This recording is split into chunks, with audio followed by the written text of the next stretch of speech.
Hello, everyone. Welcome to Phil's Corner. That's too, that's too somber. That's too somber of an opening, isn't it? Hello, good morning, good afternoon, and good evening, ladies and gentlemen, boys and girls, children of all ages, wherever you may be. Hello and welcome to Phil's Corner for the last final match recap of the 2026 FIFA World Cup. God is good all the time. Football won. The sport of football was victorious. Yesterday's final. In It's one of those games where when you if you watched it back, you'd realize, my gosh, that was a boring game of football. That was one of the worst games of football of the entire tournament because only one team decided to actually try and play football. The other team was deciding to, MMA. It's like, hey, we're at the MetLife, so maybe this is WrestleMania, not the World Cup final. That's how it felt watching that game. But no, it was.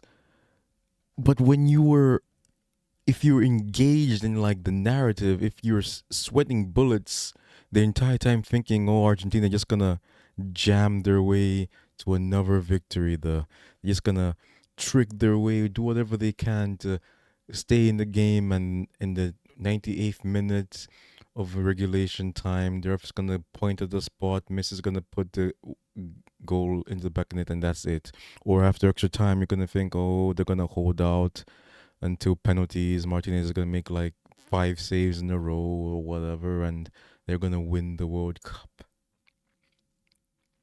That's how it felt.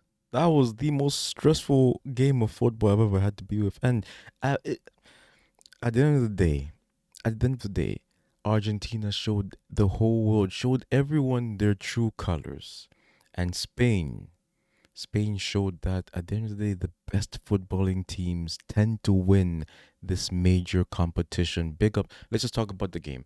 Big ups to Spain. They dominated from start to finish. From the beginning of the match, you could tell Argentina knew they were outmatched. Like footballing wise, they knew that this was not a contest. It was a non contest of a game. And so, because it was a non contest of a game, Argentina decided to use the footballing dark arts, use the like, they tried to do proper Housery. They're like, we can do anything that we can to win this game except actually playing football. They had a man sent off in some point. There weren't a lot of clear. I think Martinez had to make a record 11 saves in the final. There weren't a lot of difficult saves he had to make. He made a good save for Elimia free kick at the end of the match.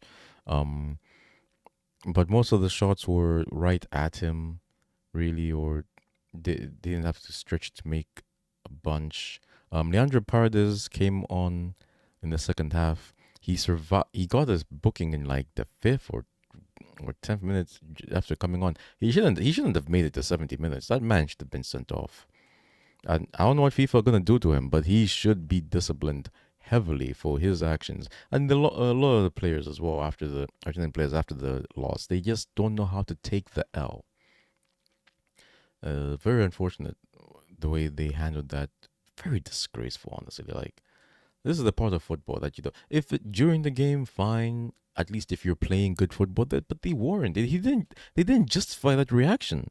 It's like the whole world is against us type of thing. I don't know. They didn't justify the way they reacted, and it's a shame. It's a pity, really, because they just made themselves look like exactly who they are, exactly who we thought they are as well. After that, though, oh no, before again, I'm jumping ahead. I'm too excited. Before that, you had Enzo Fernandez, who did get us. He got the first first booking for dissent, I think, for like clapping at the ref. It was like, it's just weird, man. It wasn't even for a tackle. He was just being dumb. He got a yellow card. And I don't know, like what are we doing? He he just like basically charges at someone like he was trying to give them a spear. You know that like he went for, he did it basically the leg drop just standing. Oh my days! Like the player did a full 50 full.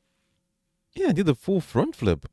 He was he was airborne because that was an awful tackle, and he got a second yellow, and he's complaining the whole time. You're like, bro, what are you complaining about? Why are you holding up the play? You did something wrong. That was a clear second yellow. And then they tried to get Cucurella sent off. Messi is because he Cucurella covered the mouth. I think most players, your initial instinctive thought is to cover your mouth. The rule is you can't cover your mouth and then say something offensive.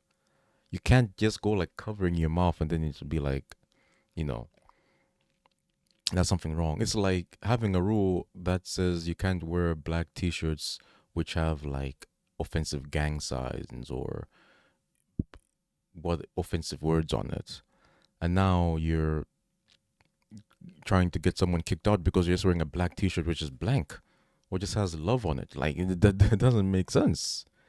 But that what else can you expect from the Argentines? What else can you expect from a team that have really just gotten on to onto the world stage's biggest match just off of vibes and again, I'm not gonna say favoritism, but their path to the finals. I mean, but, they're the number one seed of the competition.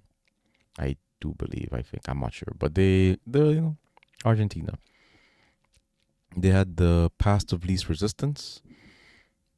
Even playing the English, who just decided not to resist at all. It was, again, just awful play, man.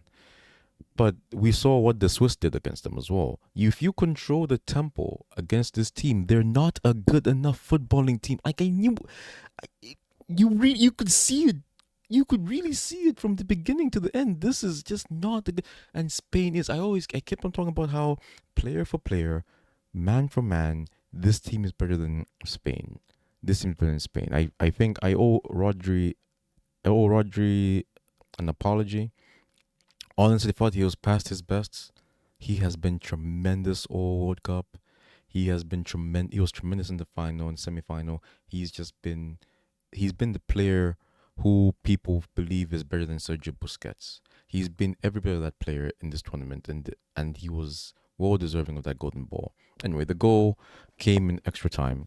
Um, it's funny how the red card came because of a shot from Nico Williams, but I think Nico Williams was played a pivotal role. He thought he had scored in the first half of extra time. And this is when I really thought. This is when I started going like it's gonna end dodgy, man, because what's his name? Otamendi was stepped on accidentally by Moreno, and he reacted as if a crocodile just chopped off his foot or something, man. It's as if he got shot from the crowd. I saw the joke from ESPN FC, but he does this, and then the ref blows. I'm like, and honestly, again, the commentary team's too holding for us people who are watching Fox. I thought he was absolutely. I don't know. Like there were times I'm listening to this man talk. I'm like, are you part of the agenda?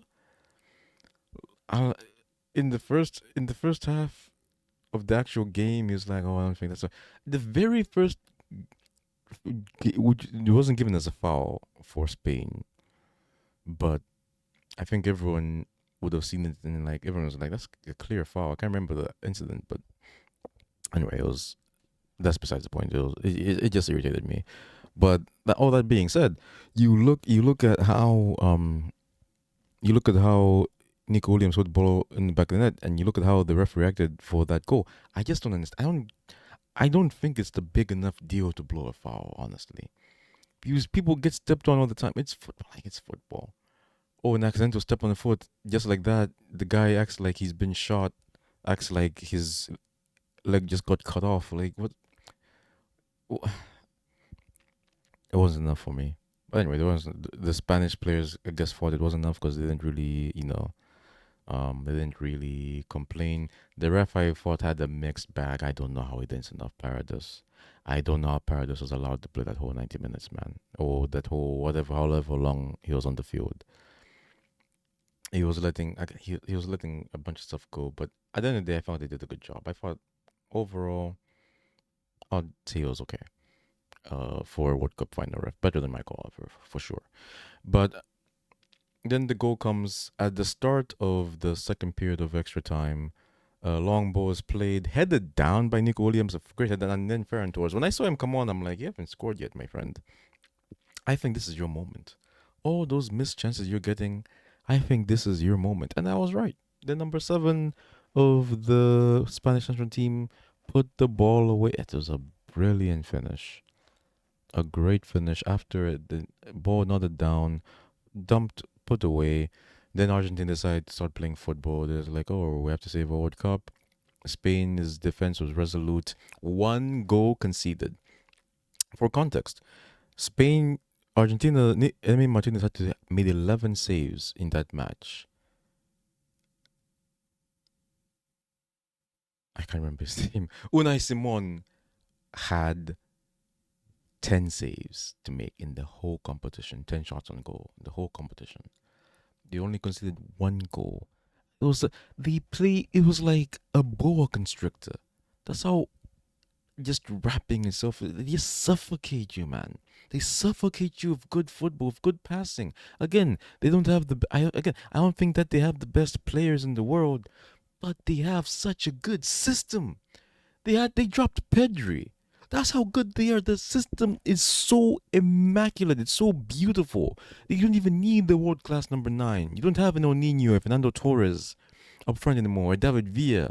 You have Oyarzabal, but Oyarzabal is a clutch player. He didn't play too today, but he was part of the system.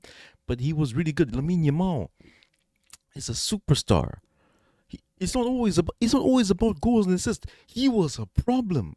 You could see what they had to do to try to stop him. You could see the tricks and the dirty plays that Tagliafico had to resort to. You could see how he drew so much attention. He's one of the reasons why they just weren't able to breathe Argentina because of Lamine Yamal. He was a problem. Nico Williams came on was a problem. The double teams they were forcing, the movement that they were. It was this was is the best performance for a team that we're probably going to see in the final without it being a complete and total destruction of another team that we'll probably ever see. Because it should have been a destruction of the other team. And at the end of the day, I think we just have to take back and if we watch the game back, we're forgetting about Argentina and their farce of what they call football. Just take a step back and just enjoy. Again, just enjoy it. Enjoy the football played by Spain. Enjoy the passing. Enjoy the movement. Enjoy the dominance. And if you're ever trying to like coach kids like the importance of fundamentals and passing and ball off the ball movement, this is the game to show. This is how you suffocate a team without properly just being a star to the team. This wasn't '02 Brazil. This wasn't even 2018 France. This was a team that showed the world how good it can be just to have a system. Goals win games, defenses and clean sheets win titles. And that, ladies and gentlemen, is all we have for the World Cup corner in terms of the recaps and stuff like that. Thank you so very much for being with me on this journey. We're going to be back to revisit my predictions, the brackets which I made, and all that different stuff. Yeah, it was not great.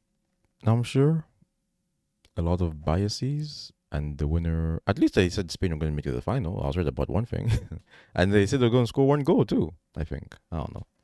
At the end of the day, I am just grateful. I am just so grateful that football, and I'm so grateful that you have been with me on this journey.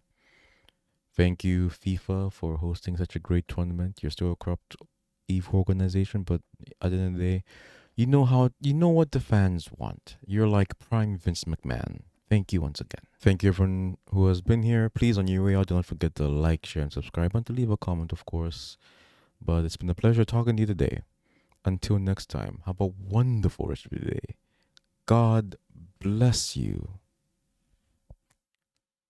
Viva Spain.